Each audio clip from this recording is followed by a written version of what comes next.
Good morning Himachal. सुबह की ताजा खबरों पर नजर डालेंगे इस बुलेटिन में। सबसे पहले हेडलाइंस। चरस के साथ धरा तस्कर,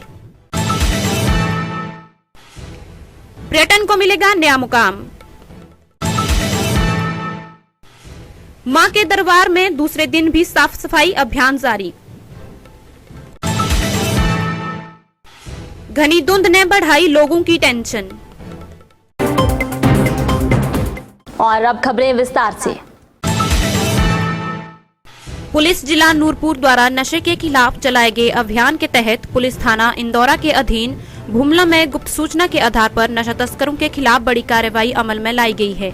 इसमें लखवीर सिंह निवासी मढ़हट कॉलोनी प्रताप नगर पठानकोट पंजाब के कब्जे से 117.58 ग्राम चरस व नगदी 7,600 रुपए बरामद हुए हैं, जिस पर आरोपी को गिरफ्तार करके उसके खिलाफ आगामी कार्रवाई शुरू कर दी है। एसपी नूरपुर अशोक रतन ने खबर की पुष्टि की है।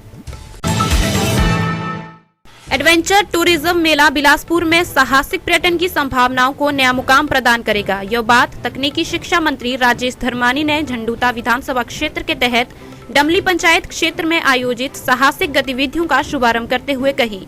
उन्होंने कहा कि इन गतिविधियों को यहां वर्ष भर चलाया जाएगा। उन्होंने कहा कि कुल्लू मनाली जाने वाले पर्यटक को हम इन गतिविधियों के माध्यम से आकर्षित करेंगे, वहीं युवाओं को रोजगार प्राप्त होगा।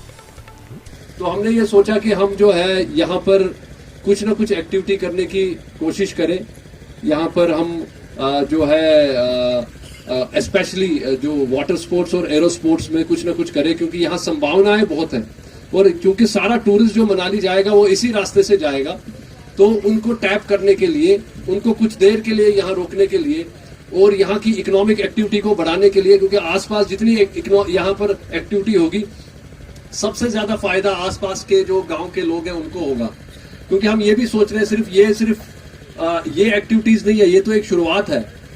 हम काफी कुछ बड़ा इसके लिए सोच रहे हैं। मंत्री जी के नेतृत्व में, उनकी डायरेक्शन से हम ये भी सोच रहे हैं कि यहाँ पर हम क्रूज चलाएंगे, हाउस बोट चलाएंगे और भी बहुत सारी चीजें यहाँ पर संभावना है, क्योंकि ये बहुत ही एक नीश एरिया है, बहुत ही प्यारा एरिया है। ऐसा एरिया आपको पूरे नॉर्थ इंडिया में कहीं नहीं मिलेगा, पूरे उत्तर भारत में ऐसा एरिया नहीं है, ऐसी जगह नहीं है जहां पर हम इस वक्त बैठे हुए हैं। भाजपा के स्वच्छ तीर्थ अभियान के अंतर्गत कांगड़ा सदर के विधायक पवन काजल ने शक्तिपीठ वृजेश्वरी मंदिर के कार्यकर्ताओं के साथ आज दूसरे दिन भी साफ सफाई अभियान जारी रखा। इस मौके पर उन्होंने कहा कि प्रधानमंत्री द्वारा चलाए गए स्वच्छ तीर्थ अभियान के तहत हमें भी पुण्य प्राप्त करने का सौभाग्य प्राप्त हुआ है। काजल ने कहा, अयोध्या में प्रभु राम मंदिर की प्राण प्रतिष्ठा को लेकर जो जनता में खासा उत्साह है, विधानसभा क्षेत्र के हर गांव और कांगड़ा शहर में भव्य कार्यक्रम आयोजित किए जा रहे हैं।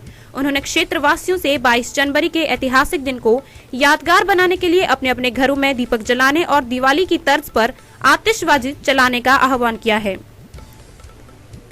हमारे शास्त्रों में ऐसा लिखा गया है कि जैसे ये नगरकोट धाम है, माता बजरीश्वरी देवी कांगड़ा वाले जी का स्थान है, जहाँ पे मतलब झाड़ू लगाने का महत्व है। झाड़ू लगाने से हमारे ग्रह शांत होते हैं।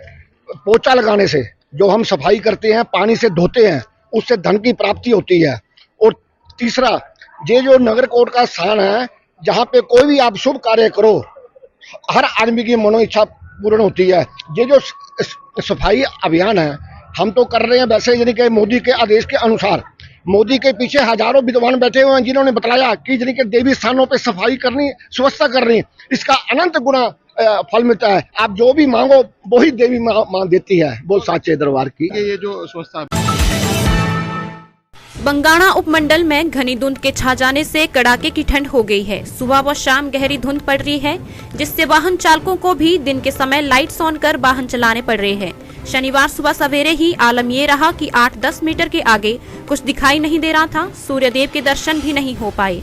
क्षेत्र में न्यूनतम व अधिकतम तापमान में लगातार कमी आ रही है, जिससे लोगों को ना ही दिन में और ना ही रात में सर्दी से निजात मिल पा रहा है। वहीं शनिवार को नवोदय विद्यालय में दाखिले के लिए बच्चों की परीक्षा क्षेत्र में थाना कला स्कूल में आयोजित की गई।